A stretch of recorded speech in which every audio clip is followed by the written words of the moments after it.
May mga kwento tayong naririnig na sa unang tingin ay tila kathang-isip lamang. Mga alamat, sabi-sabi, kwentong ipinapasa ng matatanda sa mga henerasyong sumusunod. Pero paano kung ang isang kwento ng matagal nang nawawala ay biglang bumalik? At hindi lang basta bumalik, kundi may dalang hiwagang hindi kayang ipaliwanag ng siyensya o ng ating pangunawa. Gabi noon sa isang liblib na baryo sa bayan ng Magsalunga. Tahimik ang paligid, maliban sa huni ng mga kuliglig at ihip ng malamig na hangin mula sa kabundukan. Sa ilalim ng mapusyaw na liwanag ng buwan, may isang matandang lalaking palaging nakaupo sa harap ng kanyang barong-barong. Siya si Mang Elias, dating albularyo ng baryo, ngunit matagal nang pinaniniwalaang nawala, o baka raw namatay sa gubat 10 taon na ang nakalilipas. Isang araw, basta na lang siyang nawala. Wala ni isang bakas, ni anino. Hanggang sa makalimutan na siya ng karamihan. Hanggang sa ang kanyang pangalan ay naging bahagi na lang ng takot at alamat ng baryo. Pero ngayong gabi, habang ang hangin ay tila may dalang kakaibang lamig, may isang batang babae na umiiyak sa gitna ng daan. Wala siyang kasama. Nanginginig siya at tila nawawala sa sarili. Sa di kalayuan, may aninong nakatingin lang sa kanya matangkad, payat, at may dalang mahabang tungkod. Pero bago natin ituloy ang bahaging yon, balikan muna natin ang pinagmulan ng lahat, kay Ilyong, isang binatang sakitin, walang-wala, at lumaking ulila sa magulang. Siya ang sentro ng ating kwento. Si Ilyong ay lumaki sa piling ng kanyang lola Gunding, isang masungit pero mapagmalasakit na matanda na siyang tanging nagtaguyod sa kanya mula nang mamatay ang kanyang mga magulang sa isang aksidente. Dahil sa kahirapan, bata pa lang si Ilyong ay natutong magsaka, mag-igib ng tubig mula sa ilog, at maglako ng gulay sa baryo. Lagi siyang tinutukso ng mga kasing edad niya, batang amoy pawis, ulila, at anak ng malas. Ngunit sa likod ng kanyang matapang na mukha, may lungkot sa kanyang mga mata. Tahimik lang siyang tumatanggap ng bawat pang-aapi, bawat sigaw ng gutom, bawat gabi ng walang hapunan. Pero hindi siya nawala ng bait o bait sa kapwa. Ang tanging nagpapasaya sa kanya ay ang kaibigan niyang si Dario, isang kababata niyang laging nakangiti, maingay, at punong-puno ng kwento. Minsan talaga, pre, naiisip ko bakit kaya ganito ang buhay natin, tanong minsan ni Ilyong habang sila'y nakaupo sa ilalim ng punong mangga. Kasi, pre, pinaghahandaan tayo ng tadhana. Malay mo, bukas o makalawa, may dumating na swerte sa'yo, sagot ni Dario, habang umunguya ng hilaw na mangga na may asin. Natatawa si Ilyong. Kahit papaano, sa piling ni Dario, nakakalimot siya sa bigat ng mundo. Pero unti-unti, may mga bagay na nagsimulang magbago sa baryo. Una, may isang baboy na kinatay kina Aling Rosa ang bigla na lang nawala kinaumagahan, wala ni bakas ng dugo, ni anino ng magnanakaw. May mga kwentong nagsimulang kumalat na muli raw nagpaparamdam ang mga nilalang sa kabubatan. Isang gabi, may batang nagsabing may narinig daw siyang pagbulong mula sa ilog, tinatawag daw ang kanyang pangalan. Maaari kayang bumalik si Mang Elias? Tanong ng isang matanda sa isang pulong ng mga taga-baryo. Naku, huwag niyo na pong banggitin ang pangalan niya. Baka matawag niyo pa, sagot ng isa. Pero si Ilyong, tila hindi natatakot. Bagkus, curious siya. Laging nabanggit sa kanya ng kanyang lola na si Mang Elias daw ang nagligtas sa kanya noong sanggol pa siya. May sakit siya noon na hindi kayang pagalingin ng ospital. Pero isang gabi, dinala siya ni Lola Gonding sa kubo ni Mang Elias, at pagkalipas ng ilang araw, gumaling siya na parang milagro. Basta't huwag kang lalapit sa kabubatan sa likod ng sapa. May mga mata roong hindi mo nakikita, paalala noon ng kanyang lola. Pero sa edad na 16, dala ng kabataan at pagkauhaw sa kasagutan, minsan ay hindi na sapat ang paalala. Isang hapon, matapos ang matagal na tagtuyot, naisipan ni Ilyong at Dario na maghanap ng ligaw na prutas sa kabilang bahagi ng gubat. Alam nilang delikado pero kailangan nilang makakain. Sa paglalakad nila, napansin ni Ilyong na parang may sumusunod sa kanila. May kaluskos sa mga dahon na hindi gawa ng hangin. May mga aninong dumarampi sa gilid ng kanyang paningin, mabilis, malamig, at mahirap hulihin ng mata. Parang may sumusunod sa atin, pre, bulong niya. Di takbo, sagot ni Dario sabay tawa. Pero hindi ito biro sa pakiramdam ni Ilyong. Sa pag-uwi nila, nadatnan nila ang kanilang baryo na tila binuhusan ng katahimikan. Walang tao sa daan. Nakakandado ang mga bahay. At sa gitna ng daan, may isang tandang na kulay itim na tila nakatingin diretsyo sa kanila. Nang lumapit si Ilyong, bigla itong pumailan lang sa ere, hindi nagpakpak, hindi bumaba, parang nawala sa manipis na usok. Hindi nila naikwento iyon kahit kanino. Takot silang matawag na siraulo o sinungaling. Pagkalipas ng ilang araw, muling na naginip si Ilyong. Sa panaginip, may matandang lalaki na nakasuot ng lumang damit na putik-putik, may mahabang balbas, at may daladalang tungkod na may nakaukit na simbolo ng araw at buwan. Nakatingin ito sa kanya, tahimik, pero ang mga mata ay tila puno ng lumbay. Tapos na ang pagtatago, Ilyong. Panahon na, wika ng matanda sa panaginip. Pagkagising niya, basang-basa ng pawis ang kanyang damit, at may kakaibang marka sa kanyang braso, parang paso, hugis araw na may bilog sa gitna. At simula noon nagsimulang lumabo ang hangin tuwing gabi, nagsimulang bumaba ang mga ibong hindi kilala ng kahit sinong taga-baryo. At ang pinaka-nakakagulat, isang hating gabi, may nakita siyang liwanag mula sa gitna ng kabubatan, isang liwanag na kulay asul, parang apoy, at mula roon, may lumabas. Isang matandang lalaking halos hindi tumatanda. Si Mang Elias. At hindi lang siya, basta bumalik, dala niya ang isang sako ng mga butong hindi alam kung saan galing, at isang paningin sa mga mata na tila hindi na sa tao. Bumalik si Mang Elias. Ngunit ang tanong, siya pa rin ba talaga ang dating Mang Elias? O may iba nang humalili sa kanyang katawan? At ano ang kinalaman ni Ilyong sa kanyang pagbabalik? Simula nang muling makita si Mang Elias sa baryo ng magsalunga, tila nabalot ng takot at tanong ang bawat gabi. Hindi na bumalik sa normal ang takbo ng araw-araw. Ang mga bata ay hindi na pinapalabas tuwing dapit hapon, ang mga matatanda ay palaging may dalang bawang sa bulsa, at ang simbahan, na dati laging bukas, ay binuksan na lamang tuwing araw ng linggo. Pero si Ilyong, sa kabila ng lahat, ay hindi mapakali. Simula nang lumitaw sa kanyang panaginip ang matandang may mahikang tingin, at lalo na nang makita niyang buhay na buhay si Mang Elias, ay para bang may kakaibang init sa kanyang dugo. Isang pakiramdam na hindi niya maipaliwanag, tila ba tinatawag siya ng isang bagay na hindi niya palubos na kilala. Lumapit siya kay Lola Gonding. Lola, tanong niya habang pinupunasan ang pawis sa noo, totoo ba yung sabi nila tungkol kay Mang Elias? Tahimik lang ang matanda bago bumuntong hininga. Hindi siya bumalik para lang tumira ulit dito, Ilyong. May dahilan ang kanyang pagbabalik at hindi ito basta-basta. Totoo ba na ikaw ang nagdala sa akin sa kanya nung sanggol pa ako? Tanong ni Ilyong, mariin ang tingin. Napapikit si Lola.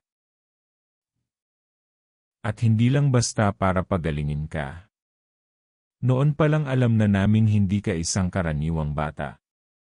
Napakapit si Ilyong sa upuan. Anong ibig mong sabihin, La?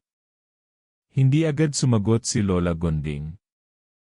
Sa halip, lumakad ito papasok sa silid at bumalik na may dalang kahon, lumang-luma, may ukit ng mga simbolo ng buwan at araw, tulad ng nakita niya sa tungkod ng matandang lalaki sa kanyang panaginip. Ito ay iniwan sa akin ni Elias.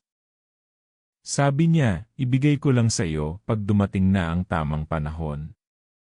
Pagkabukas niya ng kahon, tumambad ang isang mutyang kulay bughaw, parang perlas pero may buhay. Kumikinang ito kahit walang ilaw. Sa tabi ng mutya ay may maliit na piraso ng balat ng hayop na may nakasulat sa isang sinaunang baybayin.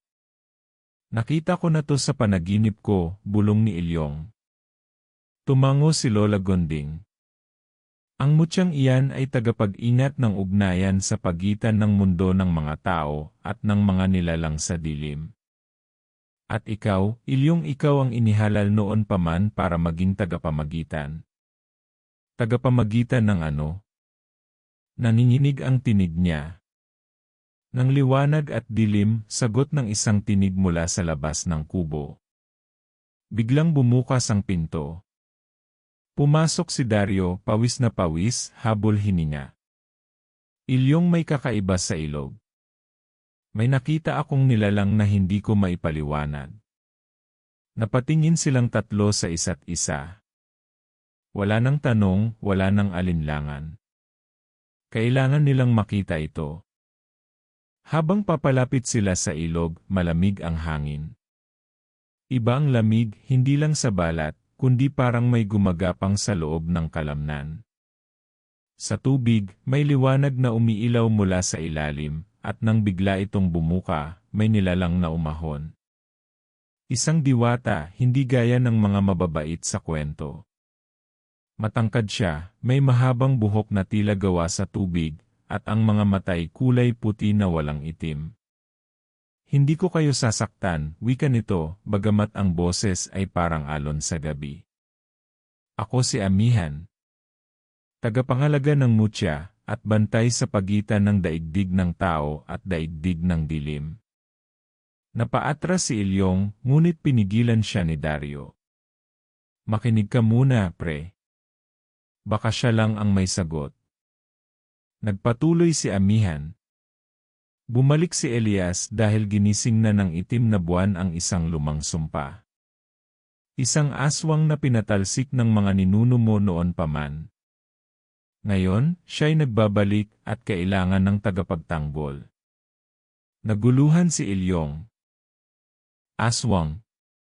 Akala ko mga alamat lang yan. Hindi lahat ng hindi mo nakikita ay hindi totoo, sagot ni Amihan.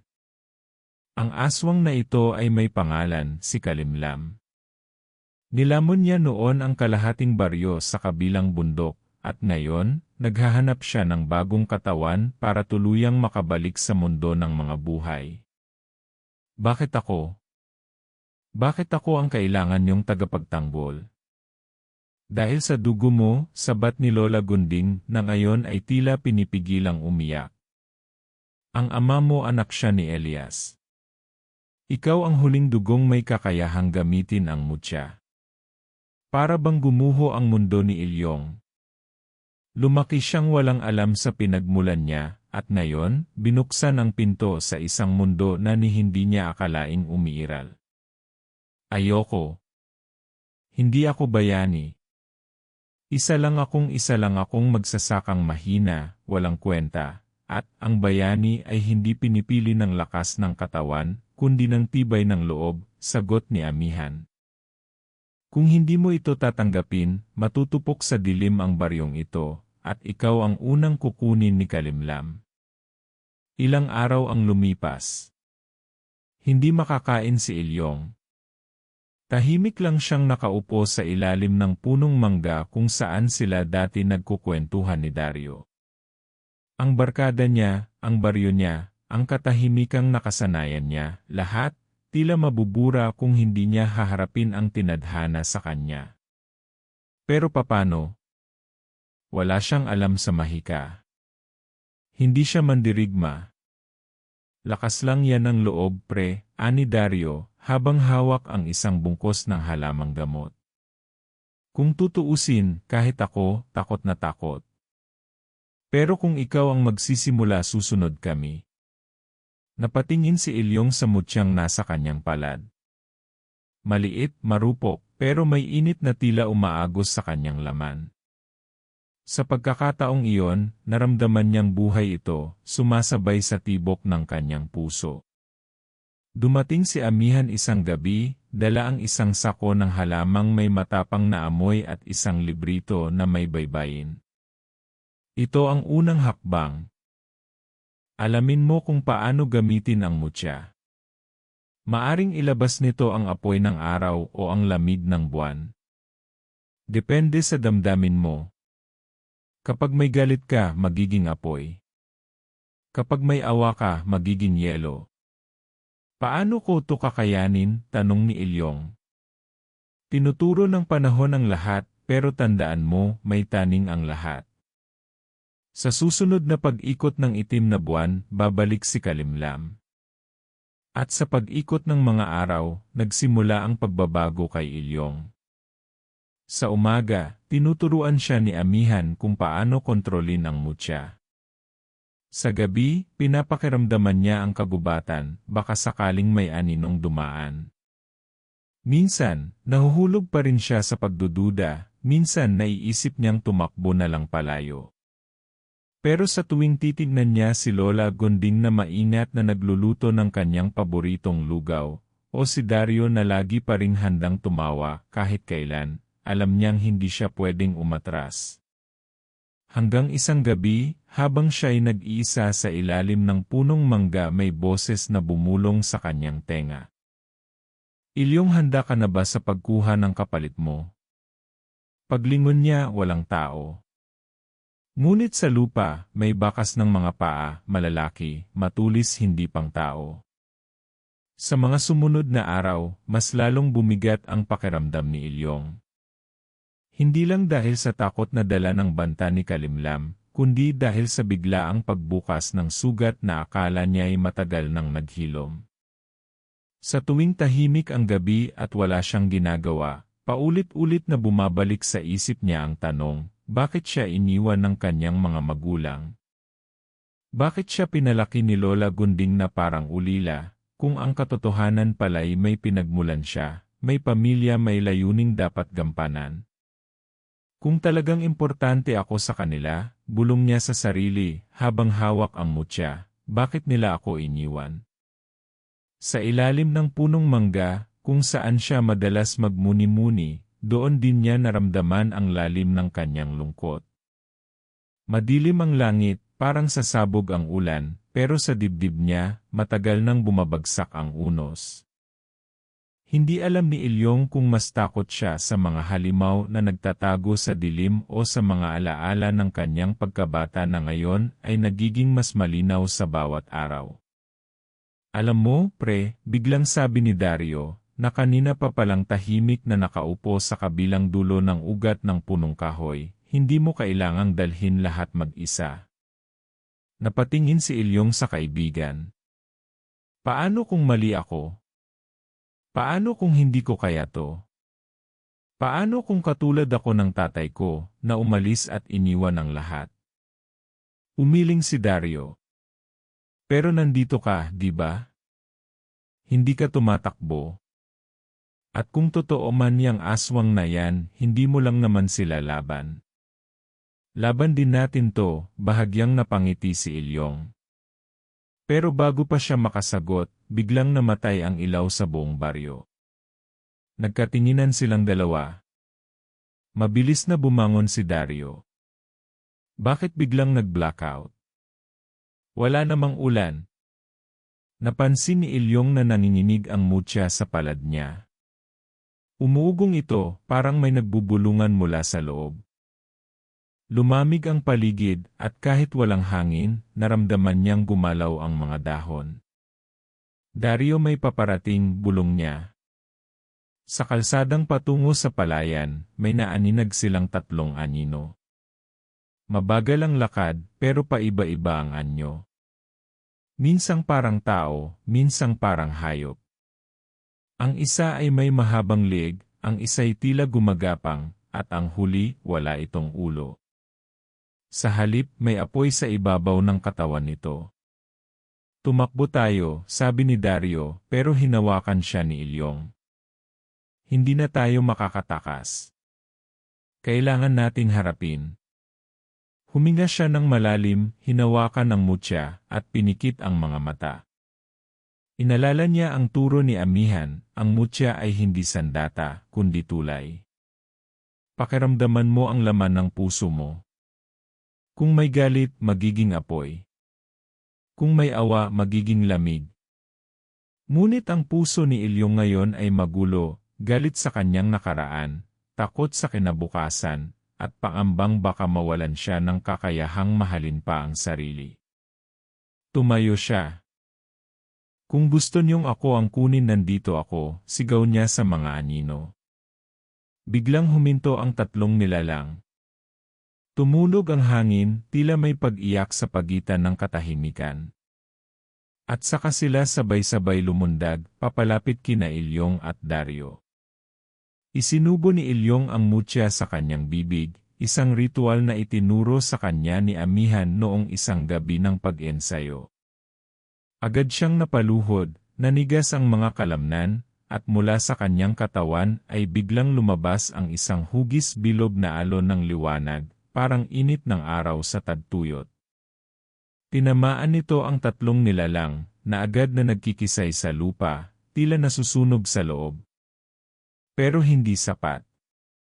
Ang isa sa kanila, yung walang ulo, ay biglang tumayo at tumalon papunta kay Dario. Pre, sigaw ni Ilyong, ngunit huli na nahulog sila sa gilid ng kanal. Nakatayo pa rin ang nilalang, habang karga si Dario na wala ng malay. Tigilan mo siya, sigaw ni Ilyong, at sa galit niyang yon, sumiklab ang mutya. Umagos mula sa kanyang mga kamay ang apoy na kulay asul, at sa isang iglap, nabalot ng apoy ang katawan ng nilalang. Napasigaw ito sa sakit, at saka biglang naglaho, kasama si Dario. Naiwan si Ilyong na hingal, nanginginig at muling mag-isa. Bumalik siya sa kubo ni Lola Gunding kinagabihan, duguan ang mga palad, at walang dalang balita tungkol sa kaibigan. Nasaan si Dario? Tanong ni Lola. Ikinuha siya ng isa sa mga nilalang ni Kalimlam, sagot niya, halos hindi lumalabas ang boses. At ako hindi ko siya nailigtas. Tahimik si Lola. Saka dahan-dahang lumapit at hinaplos ang kanyang likod. Ito ang tunay na simula, Ilyong. Huwag kang mawalan ng pag-asa. Maraming nilalang sa dilim, pero sa bawat isa sa kanila may kasamang kwento, may kasamang dahilan. Nagulat si Ilyong. Anong ibig mong sabihin? Hindi lahat ng mukhang halimaw ay masama. At hindi lahat ng mukhang tao ay kakampi. Kinabukasan, lumapit sa kanya si Amihan. Dinala ni Kalimlam ang kaibigan mo sa Batang Hiwaga, isang lugar na nasa pagitan ng buhay at kamatayan. Doon kinukulong ang mga pusong mahina, mga pusong madaling mapasunod. Pupuntahan ko siya, sagot ni Ilyong. Hindi ka pa handa, sagot ng diwata. Kung hindi ako handa ngayon, kailan pa? Isa na namang mahal ko ang mawawala sa akin. Hindi ko nahahayaan yon. Sa unang pagkakataon, tumango si Amihan. Kung ganon, kailangan mong harapin ang anino sa sarili mong puso. Kung hindi mo matanggap ang sarili mong takot, hindi mo maililigtas ang iba. Muli siyang nagsanay. Mas matindi, mas seryoso. Sa tuwing magsasanay siya ng apoy, bumabalik ang alaala ng pagkawala ni Dario. Sa tuwing hahawakan niya ang mutya, naririnig niya ang boses ng kanyang ama sa panaginip, paulit-ulit na humihingi ng tawad, ngunit palaging hindi malinaw ang mukha. Sa gabi, kung kailan tahimik ang lahat, bumabalik ang mga aninong iyon. Sa anyo ng panaginip, sa paggalaw ng mga kortina, sa pagsirit ng ilaw mula sa mutya, alam niyang sinusubok siya ng kadiliman. At isang gabi, habang tulog si Ilyong, may bumulong sa kanyang tenga. Mabangis ang tinig, pero may pamilyar na kirot sa tono, ikaw ang anak ng traidor. Ikaw ang tagapagmana ng pagkasira. Darating ang araw, ikaw rin ay magiging tulad ko. Pagmulat niya, wala ng tao. Pero sa sahig ng kanyang silid, may nakasulat sa abo ng pag-atake, tahimik na ang baryo. Pero hindi yung tahimik na mapayapa, kundi yung uri ng katahimikan na parang may mabigat na bumabalot sa hangin. Sa umaga, tila normal ang lahat. May bumibili ng tinapa sa talipapa, may mga batang naglalaro sa kalsada, at si Mang Cardo, gaya ng dati, nakaupo sa bangko sa labas ng tindahan. Pero sa likod ng mga pangkaraniwang tagpo, may kakaiba. Ang mga hayop ay ayaw lumabas sa gabi. Ang mga aso walang habas kung tumahol sa dilim. May mga puno sa tabing ilog na tila lumangoy-lumangoy kahit walang hangin. Ramdam mo yon? Tanong ni Amihan habang tinitingnan ang kalangitan. Sagot ni Ilyong. Parang may bagay na gumigising. Hindi ko lang alam kung anong klaseng gising yon. Simula nang mawala si Dario, araw-araw na ang pagsasanay ni Ilyong. Hindi lang sa paggamit ng mutya, kundi pati na rin sa pag-intindi ng sarili. Pero kahit papaano siyang tumibay, may mga gabi pa ring pinupuno siya ng takot. May mga alaala na hindi niya kayang takasan. Lalo na sa tuwing naririnig niya sa panaginip ang tinig ni Kalimlam, mababa, basag, at puno ng panunukso. Ikaw ang anak ng traidor. Ikaw ang magdadala ng huling dilim. Sa loob ng lihim na kuweba sa gilid ng bundok, nandoon si Amihan at si Ilyong. Doon sila nag-ensayo sa ilalim ng asul na apoy na nagmumula sa mga kristal sa pader. Nakatayo si Ilyong sa gitna ng bilog na guhit sa lupa habang nakapikit. Ang mutya ay umiikot sa paligid niya, tila hinihigop ang enerhiya ng paligid. Mahirap ba? Tanong ni Amihan. Mahirap. Hindi lang dahil sa lakas na kailangan, kundi dahil sa dami ng iniisip ko, sagot ni Ilyong. Bawat dalaw ko, iniisip ko kung tama. Bawat lakas na lumalabas sa akin, iniisip ko kung ito nga ba ang dapat gamitin. Natatakot akong baka mali ang ginagawa ko. Tumango si Amihan. Ang takot ay hindi kaaway. Pero kung hahayaan mong lamunin ka nito, doon ito nagiging panganib. Biglang umalulong ang hangin sa labas. Mabilis na lumapit si Amihan sa bungad ng kuweba, at mula sa malayo, nakita nila ang usok na lumalabas mula sa baryo. May nangyayari, bulong niya. Nagmadali silang bumaba, at sa gitna ng kalsada, nakita nila ang mga tao na nagtatakbuhan. Si Aling Berta, may hawak na rosaryo, ay umiiyak habang tinuturo ang bahay ng kapitbahay nila. Wala na si Lando. Kinuha siya ng anino. Tumakbo si Ilyong papunta roon, at totoo nga, ang bahay ni Mang Lando ay bukas, parang sinira ang pinto. Walang bakas ng pakikibaka, pero sa sahig, may mga bakas ng mga paa, pero hindi ito pang tao. Malalaki, mahahaba ang mga kuko, at tila may mga balahibong naiwan. Hindi lang basta aswang ito, sabi ni Amihan. Si Kalimlam ay nagpapadala na ng mga nilalang mula sa kanyang hukbo. Sinusubok niya ang lakas ng lugar na ito. Gusto niyang matakot kayo. Di tapatan natin ng tapang, sagot ni Ilyong, pero hindi niya maitago ang panginginig ng kanyang boses. Sa loob-loob niya, may tanong na paulit-ulit, kung hindi nga ako handa noon, paano ako magiging handa ngayon? Makalipas ang ilang araw, bigla namang bumalik si Dario, pero hindi na siya ang dating Dario. Ang kanyang mga mata, itim na parang alkitran. Ang kanyang katawan, tila mas payat, pero may kakaibang lakas ang kilos. Tahimik siya, pero nang kausapin ni Ilyong, umiti lang ito ng malamig. Preayos ka lang ba? Ngunit ang sagot lang ni Dario ay isang boses na hindi kanya, maraming bagay ang mas malinaw sa dilim. Agad siyang napaatras at muling umilaw ang mutya. Pero bago pa siya makalapit kay Dario, bigla itong naglaho sa hangin, iniwan siyang nangangatal sa harap ng sarili niyang kaibigan. Hindi pa siya lubusang nawawala, sabi ni Amihan. May parte pa sa kanya na lumalaban. Pero pinapahina siya ng puwersa ni Kalimlam. Kailangan nating bilisan ang lahat.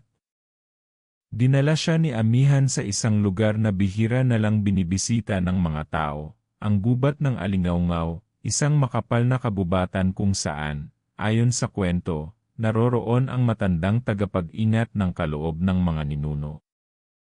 Sabi ni Amihan, kung gusto ni Ilyong harapin si Kalimlam, kailangan niyang makuha ang banga ng alon, isang sinaunang sisidlang may kakayahang igising ang tubig ng alaala sa puso ng sinumang humahawak nito. Pero sa gubat na yon, hindi lakas ang sinusubok, kundi loob. Habang papasok sila sa kakahuyan, dumarami ang mga aninong tila sumusunod sa kanila. May mga bulong sa hangin, parang mga panaghoy ng matagal ng patay. Minsan, sa gilid ng mata ni Ilyong, may nakikita siyang imahe ng kanyang ina, umiiyak, tumatakbo. Sa ibang sandali, si Dario naman, nakatayo sa dilim, may dugong dumadaloy sa bibig. Huwag kang tumingin sa likod, sabi ni Amihan. Lahat ng yan ay ilusyon ng gubat. Gawa yan ang takot mo. Pero mahirap huwag lumingon sa mga alaala, lalo na kung ang puso mo mismo ay hindi pa rin tiyak kung saan ka tatayo. Nang marating nila ang gitna ng gubat, nandoon ang isang matandang lalaki, nakasuot ng telang kulay lupa, at may tungkod na may nakasabit na lumang kampanilya. Anak ng traidor, bati nito kay Ilyong. Huli ka na ba o sakto lang? Hindi nakasagot si Ilyong.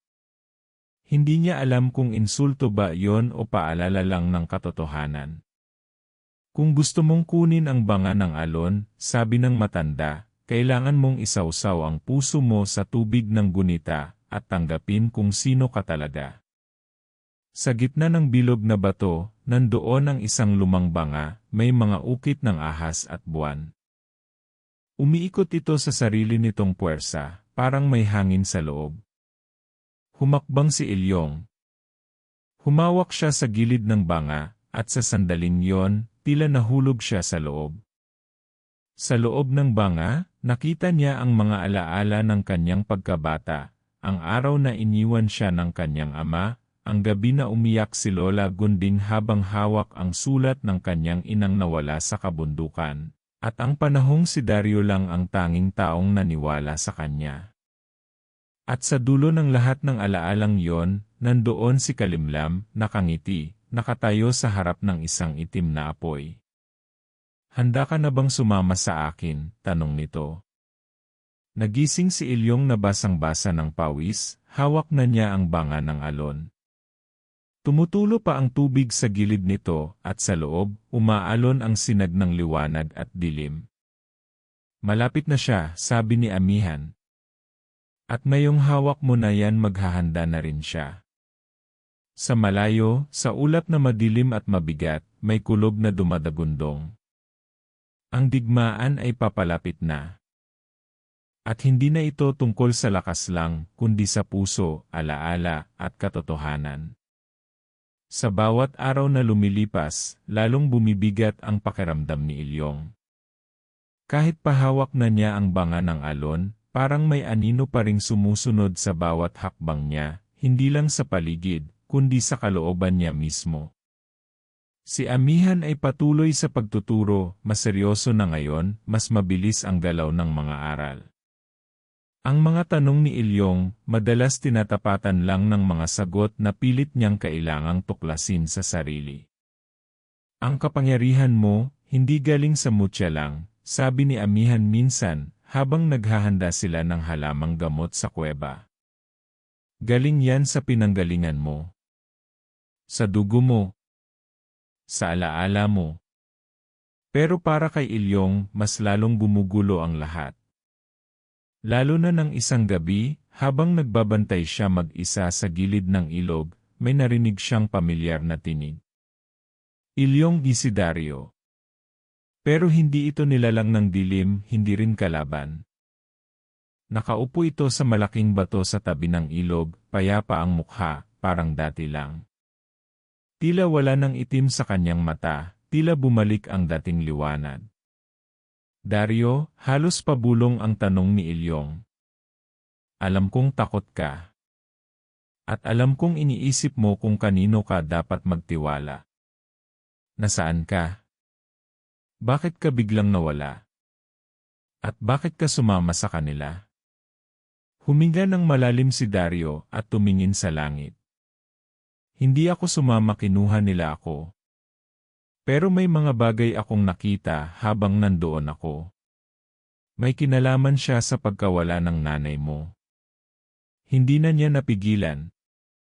Tumakbo siya pabalik sa kuweba, hawak ang mutya, at sa unang pagkakataon, galit ang nagpapatakbo ng kanyang lakas. Pagsapit niya roon, nakita niya si Amihan, nakaupo at gumuguhit sa lupa gamit ang sangang may apoy sa dulo. Sabihin mo sakin ang totoo, sigaw niya. Hindi nagulat si Amihan. Hindi rin ito tumayo. Tumingin lang siya kay Ilyong at tumango.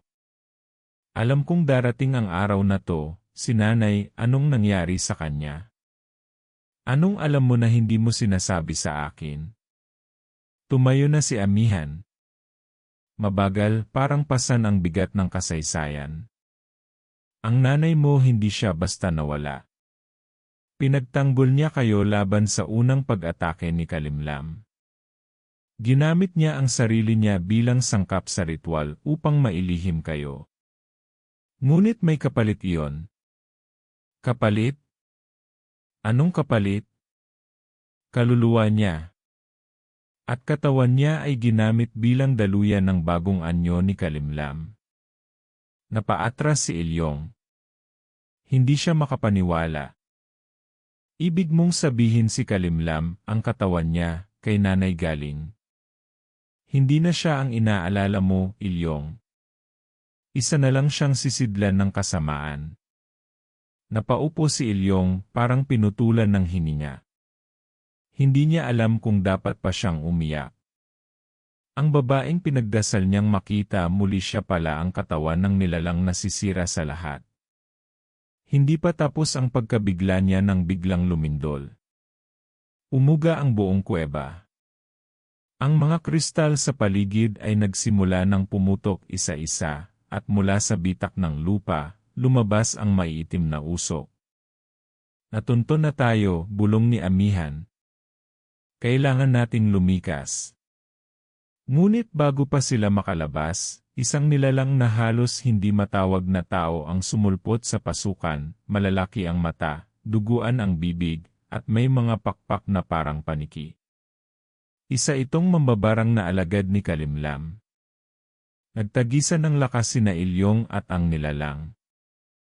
Gamit ang mutya at ang tubig mula sa banga ng alon, nagawang palamigin ni Ilyong ang apoy na sumusunog sa paligid. Pero sa gitna ng laban, isang dagok ng katotohanan ang muling sumalpok sa kanya. Ikaw ang susi, sigaw ng mambabarang. Hindi mo lang tagapagmana ang dugo ng kadiliman, ikaw mismo ang huling bahagi ng kanyang pagkatao. At sa sandaling iyon, dumaloy sa isipan ni Ilyong ang mga alaala, mga pilit na nakalimutang imahen ng kanyang pagkabata, ang mga panaginip na may itim na ilog, ang mga bulong na naririnig niya kahit walang tao, at ang malamig na pakiramdam sa tuwing may nasasaktan siya. Hindi bulong niya.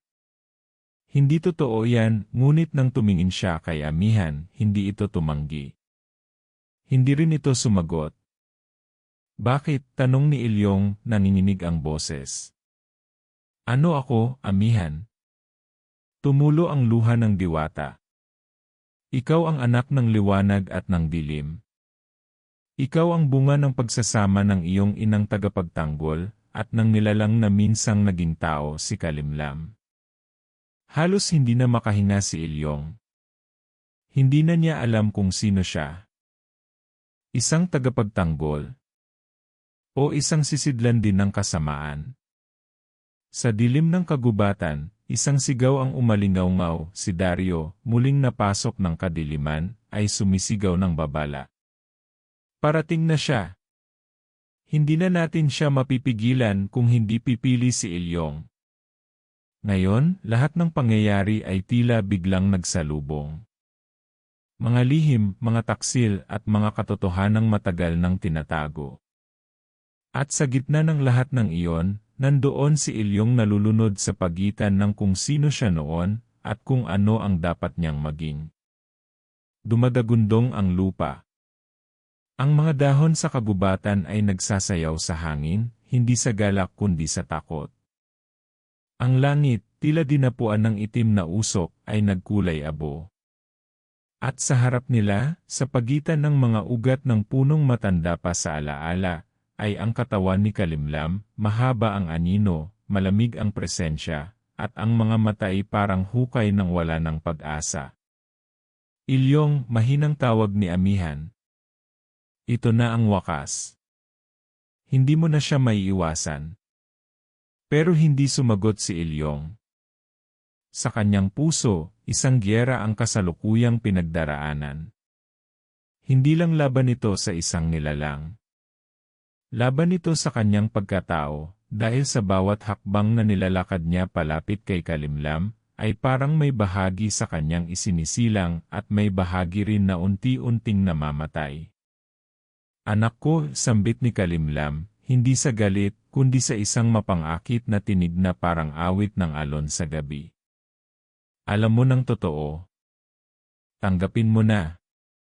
Hindi mo ako kailangang labanan. Hindi kita ama, sagot ni Ilyong, nanginginig ang boses, pero buo ang loob. Hindi mo kailangang maghirap, dagdag ni Kalimlam. Kapag pinili mo ako, matatapos ang sakit. Matatapos ang paghahanap. Napatigil si Ilyong. Ang mga alaala ng ina niyang nawawala, ng mga gabi sa ilalim ng bituin, kung saan ang tanging kasama niya ay gutom at dasal, ng mga panahon kung kailan gusto na niyang sumuko, lahat ito'y bumalik sa isang iglap. Ang pangakong katapusan ng lahat ng sakit nakakatukso. Ngunit kasabay ng mga alaala, pumasok din sa isipan niya ang mga sandaling kasama si Dario, ang pagtuturo ni Amihan, ang mga niligtas nilang nilalang sa kabundukan. At naalala rin niya ang mismong luha ng ina niya sa huling gabing magkasama sila. Hindi luha ng pagsuko, kundi luha ng pag-asa. Hindi ko pipiliin ang kadiliman, mahinang sambit ni Ilyong. Hindi ko pipiliing maging ikaw. Sa isang kisapmata, sumugod si Kalimlam. Lumipad ang mga anino, kumidlat ang kalangitan. Tumilapon si Ilyong sa isang puno, duguan ng labi, halos hindi na makagalaw. Ngunit sa pagbangon niya, humawak siya sa banga ng alon, at parang may liwanag na sumiklab mula sa loob nito. Umagos ang tubig, hindi sa lupa kundi sa hangin, at bumalot sa katawan ni Ilyong. Hindi ako nag-iisa, sigaw niya. Mula sa likod, lumitaw si Dario, ngayon ay hawak ang tungkod ng banahaw, at si Amihan, kahit sugatan, ay nagpalipad ng gintong abo sa hangin, isang sinaunang sandata ng mga diwata. Pinag-isa nila ang lakas, at sa kauna-unahang pagkakataon, si Kalimlam ay umatras. Ngunit sa isang biglang atake, nilusob nito si Amihan. Tumalsik ang katawan ng diwata, bumagsak sa paanan ni Ilyong, at sa huling pagkakataon, ngumiti siya. Ipaglaban mo ang liwanag, bulong niya bago tuluyang pumikit ang kanyang mga mata. Hindi, sigaw ni Ilyong. Ang sakit ay parang kidlat sa kanyang dibdib, ngunit mula rito'y lumitaw ang apoy, isang apoy na bughaw at pilak, hindi galing sa galit kundi sa pag-ibig. Tinawag niya ang buong lakas ng mutya. Ang tubig ay sumayaw sa hangin at bumalot sa buong katawan niya. Si Kalimlam, bagamat makapangyarihan, ay tila nahihirapan na. Hindi mo ako kayang patayin, sigaw niya. Hindi kita papatayin, sagot ni Ilyong. Pero babawin ko ang ina ko. At sa isang hakbang na punong-puno ng tapang, nilapitan niya si Kalimlam, nilapat ang kamay sa dibdib nito, at sa pamamagitan ng banga ng alon, sinimulan niyang hilahin palabas ang kaluluwa ng kanyang ina. Sumigaw si Kalimlam, gumalaw ang buong kagubatan, pumutok ang mga ugat sa lupa. Ngunit hindi na tinag si Ilyong. Kahit nanginginig, kahit luhaan, patuloy siyang humawak. Isang huling pagsabog ng liwanag. Isang huling sigaw. At biglang tumahimik ang lahat. Nang magmulat si Ilyong, nasa gitna siya ng isang malinaw na ilog. Sa harap niya, isang babae, payapa ang mukha, may luha sa mata. Nay, mahina niyang tanong. Ngumiti ang babae. Salamat, anak. Malaya na ako. Patawad kung hindi kita nailigtas noon. Huwag. Dahil ngayon, ikaw ang dahilan kung bakit maraming mabubuhay. At sa huling pagkakataon, yakap siya ng kanyang ina, yakap na puno ng liwanag. Yakap na hindi para sa pagkakahiwalay, kundi para sa pagpapalaya. Pagdilat ni Ilyong, nakaluhod siya sa tabi ng katawan ni Kalimlam, ngayon ay isang hungkag na sisidlan na lamang. Wala na ang kasamaan. Wala na ang halimaw. Ngunit wala na rin si Amihan. At si Dario ay sugatan, ngunit buhay. Habang bumabalik ang kulay sa paligid, habang unti-unting umaalis ang ulap sa langit, naroon si Ilyong, hindi na ang batang nawawala, kundi ang binatang bumawi sa kanyang kapalaran. Ngunit sa kalaliman ng kagubatan, sa isang bitak ng lupa na hindi nabantayan, may isang maliit na bahagi ng itim na usok na tila kumislap at dahan-dahang gumapang papalayo. Makalipas ang ilang araw mula sa huling laban, tila unti-unti nang bumabalik ang katahimikan sa kabundukan. Ang dating kagubatang may halimaw sa lilim ng mga puno, ngayoy tahimik, may mga ibong muling kumakanta, at ang hangin ay hindi na mabigat sa dibdib. Ngunit sa puso ni Ilyong, hindi ganoon kadaling mapawi ang bigat. Nasa paanan siya ng burol kung saan inilibing si Amihan. Sa ilalim ng puno ng balete, nilagyan niya ng simpleng bato ang libingan nito. Wala man siyang luhang tumulo, ramdam sa kanyang katauhan ang matinding pangungulila. Hindi ko man agad na intindihan ang lahat ng ginawa mo, salamat, mahina niyang sabi habang nilalapat ang kamay sa lupa. Hindi mo lang ako sinanay lumaban, tinuruan mo rin akong tanggapin kung sino ako. Sa kanyang tabi, si Dario ay nakatayo, tahimik, hawak ang lumatbitak na tungkod. Matagal silang walang imikan, pero ang katahimikan nila'y may laman, pareho nilang alam na marami pa ring hindi sigurado. Ngunit ngayong naranasan na nila ang pinakamasakit at pinakamadilim, parang mas kaya na nilang harapin ang susunod. Anong plano mo ngayon? Tanong ni Dario sa wakas. Hindi ko alam, sagot ni Ilyong, nakangiti ngunit malungkot. Pero hindi ako alis. Dito ako magsisimula ulit. Umalis man si Kalimlam, naiwan ang mga sugat ng nakaraan, hindi lang sa mga tao, kundi sa buong kalikasan. Maraming lugar pa rin ang tinamaan ng kadiliman, maraming buhay ang naapektuhan. Kaya't pinili ni Ilyong na manatili sa kabundukan, ituloy ang nasimulan ni Amihan. Ginamit niya ang natitirang lakas ng banga ng alon hindi para sa digmaan, kundi sa paggaling. Unti-unti niyang tinuruan ang mga batang nawalan ng pamilya, tinulungan ang mga albularyong nawalan ng lakas, at sinimulang buuin ang isang bagong tahanan, hindi ng mga mandirigma, kundi ng mga tagapangalaga. Si Dario, sa kabila ng kanyang mga sugat, ay nanatili ring kasama niya. Madalas pa rin silang magtalo, magbiruan, at tumahimik ng sabay. Pero higit sa lahat, naging tulay siya kay Ilyong, isang paalala na kahit sa gitna ng kadiliman, may mga taong hindi sumusuko. Isang araw, habang tinuturuan ni Ilyong ang mga bata kung paano gamitin ang tubig bilang panlinis ng sugat, may isang matandang dumating. May bitbit siyang sako ng halamang gamot at isang kwintas na yari sa mga butil ng punong hindi na tumutubo saan man. Nagmula ako sa hilaga, wika ng matanda. Narinig ko ang nangyari. At naramdaman ko ang pagbabalik ng balanse. Pero may kakaiba pa rin akong naamoy sa hangin. Nagkatinginan sina Ilyong at Dario. Hindi na sila nagulat.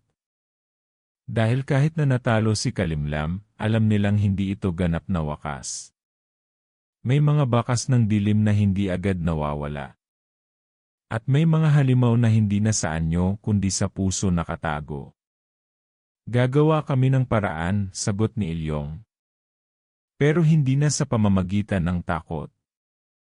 Tuturuan namin ang mga tao kung paano lumaban ng may liwanag. Napangiti ang matanda. Yan ang tunay na tagapagmana.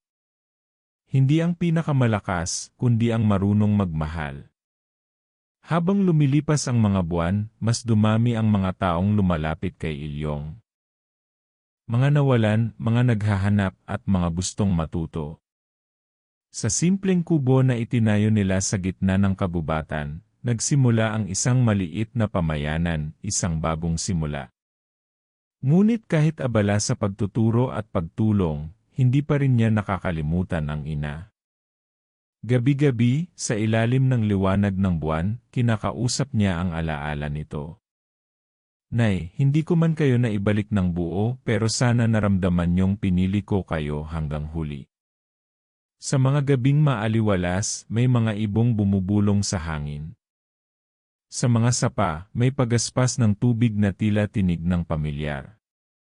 At sa mga panaginip ni Ilyong, minsan ay naroroon ang kanyang ina, nakangiti, nakaakap at payapa.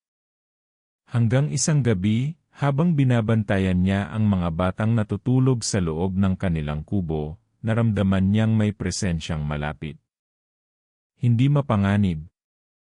Hindi rin pamilyar. Lumabas siya, hawak ang mutya, ngunit hindi nakahanda sa kanyang nakita. Isang batang babae. Mga 5 hanggang 7 taong gulang. Nakatayo sa gilid ng liwanag ng apoy. Maputi ang damit at may matang puno ng katanungan. Ano ang pangalan mo? Tanong ni Ilyong. Ngunit hindi sumagot ang bata. Bagkus, iniabot nito ang isang maliit na dahon na may nakaguhit na sinaunang simbolo, kapareho ng samutya ni Ilyong. Lumapit si Dario, hawak ang maliit na lampara. Bata siya ng kagubatan, sabi niya.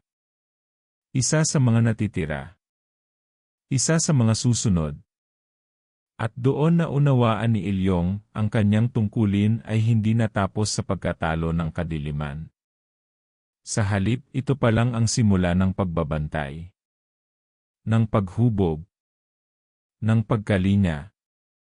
Habang pinapatulog niya ang batang babae sa tabi ng apoy, naalala niya ang mga salitang sinabi ni Amihan noon, ang tunay na tagapagmana, hindi sinusukat sa dugo.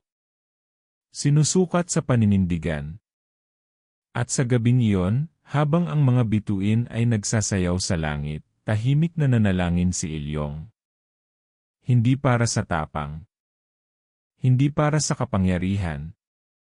Kundi para sa liwanag na hindi na muling mapapatay.